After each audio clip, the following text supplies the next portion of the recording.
This is Kyle from Wax Museum, and I've got a COMC shipment here today. And I know a lot of people are going to ask, what kind of shipment did you get? How quick did it get there? I had an economy rushed shipment. And, my first impression of that is it didn't feel like either economy or rushed. But in the grand scheme of thing, with everything they've got going on, I get, it probably was. So I requested this. First off, thanks to our graphics department here. Requested this on June 26th. It says actual ship date was July 9th. That's a Friday. What they really did is they printed a label on July 9th at 7 p.m., which would be 4 p.m. their time. And then it didn't actually get to a post office until that Monday, which was July 12th, but whatever. And I received it today on July 15th. I know there was a holiday in there, so, it could have been worse. We'll put it that way. But yeah, I paid $20 to ship this. And I had to whittle down the cards I wanted. I've got more cards that I want to get in, but I only had $21 in my account, so this is all I could afford to ship. I'm a little worried about this box, one, because I know they, don't really have a lot of top loaders. They're begging for top loaders. And two, this box definitely sustains some damage. So we're going to see. We're going to hope for the best. And, want to share this mail day with you guys, so I know a lot of you will enjoy it. So hopefully I can get this open quick. Nobody wants to sit here and watch me trying to open things. But yeah, overall, I'm definitely ready for this mail day. This is one I've been waiting for a while. Okay, so we got that out of the way. All right, so at least, from the start here, I was curious how they were going to ship everything without having a bunch of top loaders. So it looks like there was enough padding in there where I should be all right. We'll know when this thing gets open, but looks like they did a pretty good job with that. So I do want to give them credit for that. Okay. So this is definitely different shipping than I've seen from them before. There's little pieces of cardboard in there. So that's interesting. So let's see what we got here. I don't know. I think I've got, I want to say like 25 cards, maybe somewhere in that range. So let's take a look. Now, here's one thing, though, that they did prior to COVID that I don't like. They put thick relic cards in team bags. And I've told them about this before, and I always, they tell me, well, we'll pass it along to our shipping department. They put relics in team bags, and like these corners, it might not be horrible, but they definitely sustain damage every single time. And I've told them that. But it is what it is. Why not put why not put a hard card, a chromium card out there? Stop putting the thick ones on the outside. Every order I get has thick relic cards on the outside. Like they're using the relics to protect the other stuff. Well, the relics that's what I collect. So anyway, here's what we got. Some nice stuff though. We've got a Louis Dampier numbered 20. It's a flawless patch. It is more of a trim patch, but pretty nice card. I am kind of stockpiling those Dampier cards because there's not a lot of ABA relics out there. I've got a Jermaine O'Neal All-Star patch. Thought that was pretty cool. Let's see if it tells us which All-Star game it's from. Looks like it'd be the 2007 game. So that's cool. They've got a picture of him wearing the jersey. Let's see if it's actually game worn. Been used in an NBA All-Star game. So they're not saying it was used that weekend. It is actually used from the All-Star game. So that's a pretty cool card. And I think that game was in Vegas, which is why the design is like a playing card. So really like that card. Good job to Upper Deck on that one. We've got an Elgin Baylor jersey relic card, and this looks, I'll have to look closer. This looks like it's one of the blue one of the blue jerseys. Yeah, so that's one of the blue jerseys. So that's pretty cool. I've shown off a patch before that I have from Topps.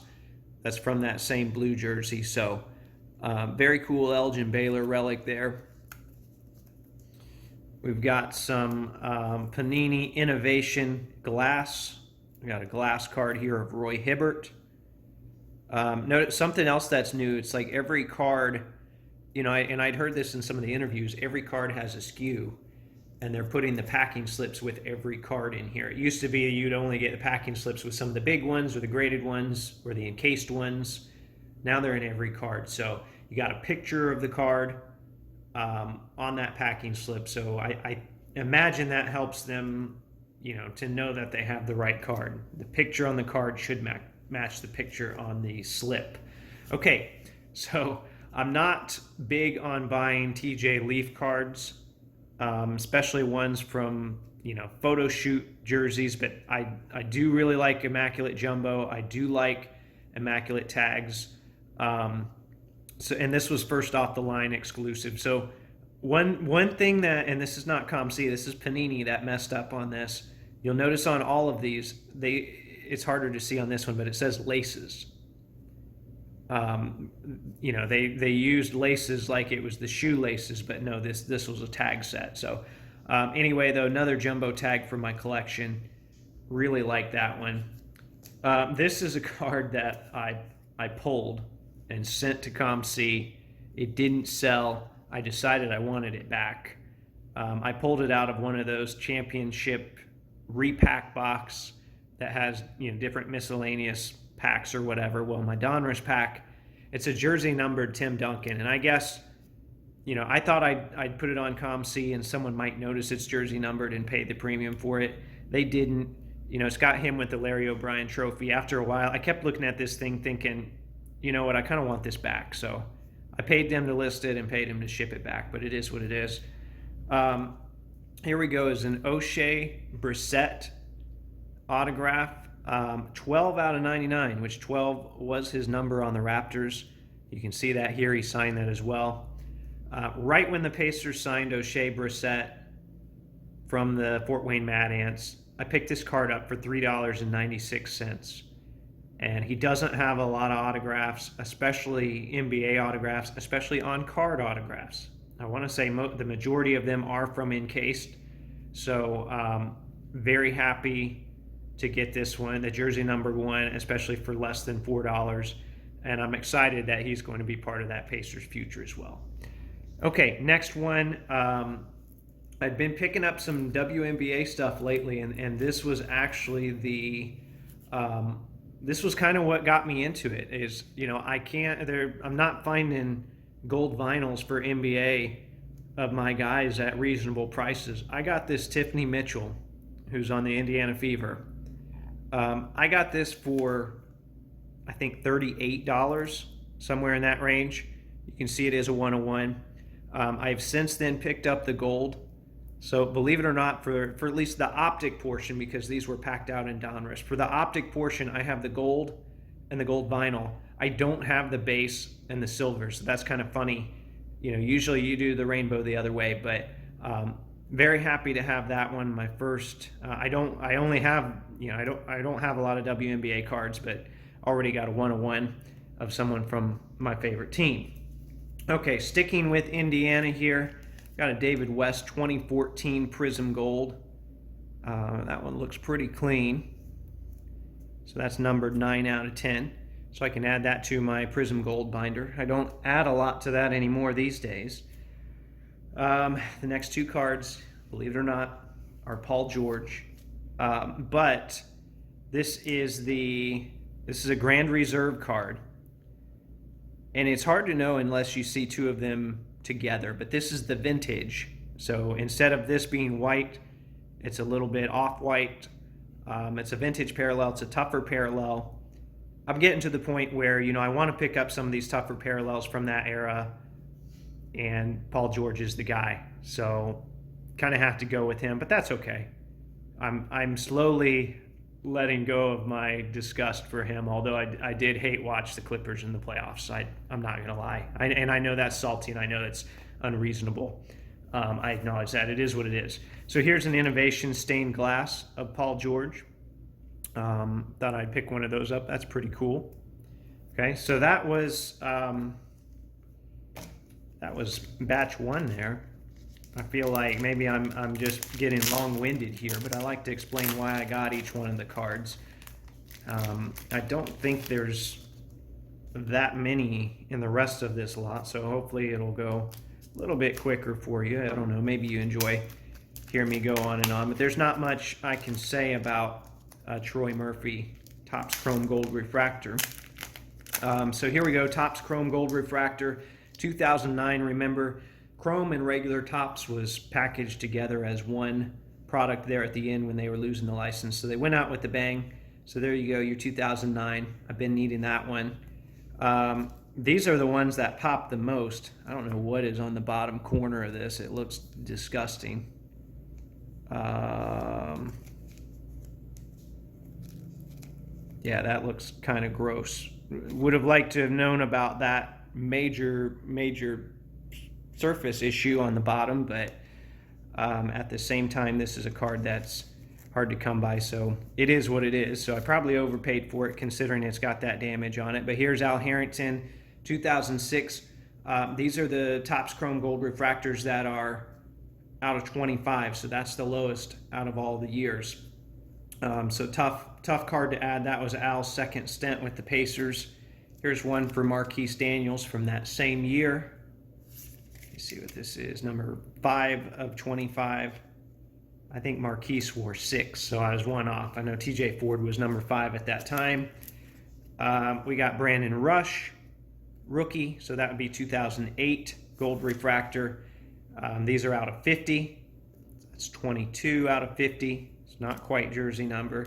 Speaking of TJ Ford, here we go. We got TJ Ford. This would be 2008. A lot of cheesy Pacers pictures in 2008. That one's number 9 out of 50, Gold Refractor.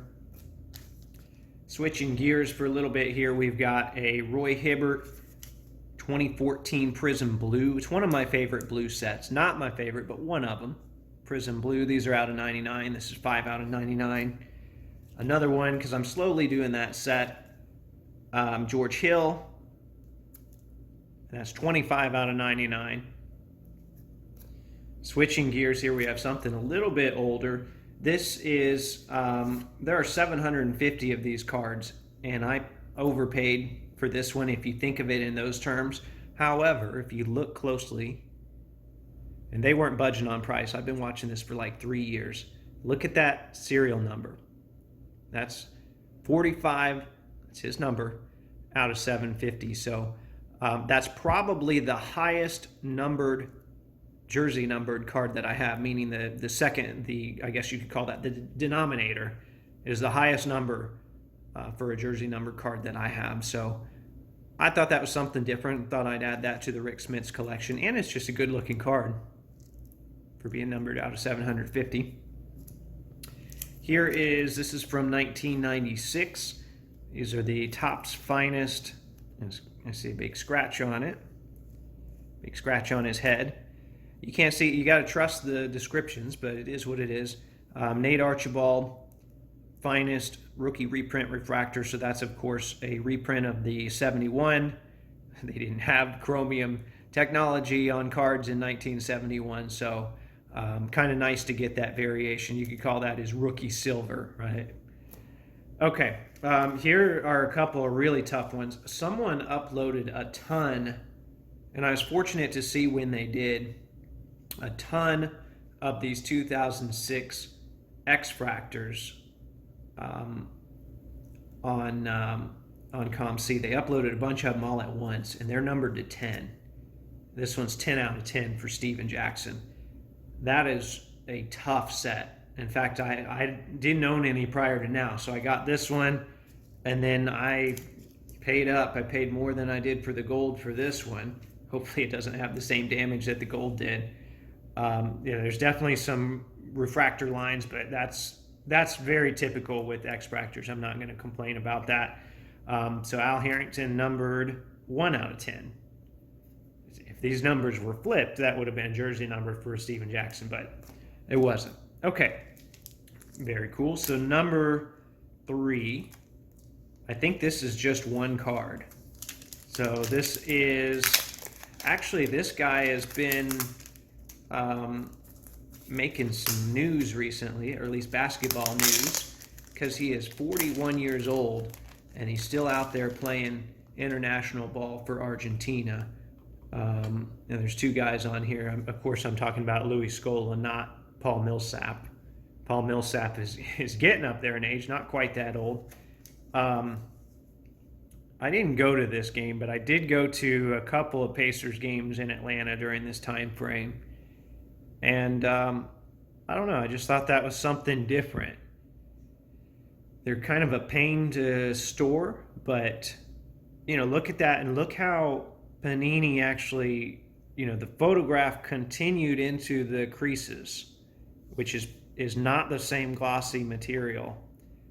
So I just thought this was a, really well done card. So I wanted to grab that, and I know there was a condition note on it. This actually, it looks good to me. I don't know, I guess there's a little damage up here, but that's or maybe they're talking about here. I expect damage on pretty much every booklet. That's a nice looking card. I got that for like 15 bucks. So very nice. And then finally, so this will be package 4 of 4. And kudos to COMC, because I was not feeling, aside from putting the relics on the front, like I said earlier, I was not feeling good about seeing that huge dent in the package, which is out of their control. But knowing they didn't have top loaders, I was kind of scared of what the inside was going to look like. Although this, okay, good. They did top load this card. Now I remember what it is, because it was the most expensive card in here. It was also the only unlicensed card in here. So you might be scratching your head on that one, but this card is insane. And there's not a lot of really good jumbo old school patches and tags out there. They got this one on here good. So thank you, COMC, for protecting this. Not a lot of old school stuff out there, but this is a Walt Frazier Sport Kings 101 tag. It's from the Spectacular Patch set, and I know he's not pictured on it, but the main focus here is not going to be his picture. The main focus, and I'm glad there's not a sketch on here, the main focus on here is going to be that tag. So pretty sure that's a 101. It says so on here. I'm trying to free it from this team bag so I can take this out. Got double tagged. Yes, it is a 101. So you see the 101 there, and you see Dr. Brian Price, who was in charge of In the Game, and now he's in charge of President's Choice. So there you go. That's my COMC mail day. Hopefully things are looking up for the website. I do like the site. I like the functionality of it. We've had a rough year and a half on the website, but hopefully people get back on there and we get things moving again. So thanks for watching my video, and as always, check out new episodes of the podcast itself every Thursday. I'll talk to you later.